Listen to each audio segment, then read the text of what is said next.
Ancient philosopher Plato first spoke about the legendary city of Atlantis in his texts some 2,400 years ago. He described it as existing 9,000 years before his lifetime and wrote that it was wiped out by an apocalyptic event. Despite being a completely fictional tale, geologists and conspiracy theorists alike have become fascinated with the story and determined to prove it is a real place. One person who suggested a possible location was geophysicist Dr Marc-Andre Gutscher. Marc analyzed Plato's texts and was intrigued by the mention of the Pillars of Heracles, the maritime boundary of the ancient Greek world.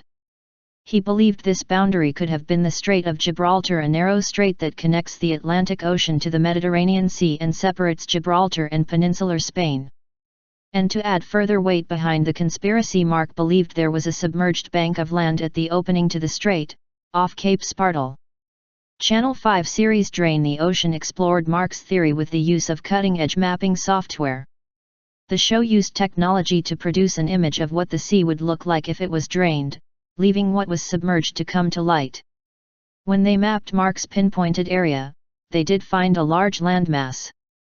Is this the site of Atlantis, exposed for the first time in 11,000 years, the narrator asks in the clip.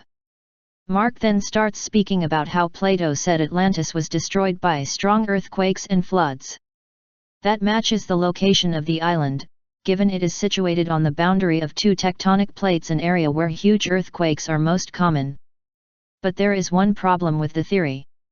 Nowhere on this mysterious island are there any lines or shapes which would indicate the presence of a great ancient city, the narrator says. It leads Marc to admit, Atlantis did not exist on the tiny island of Spartel. If it did exist, traces of it have not yet been found.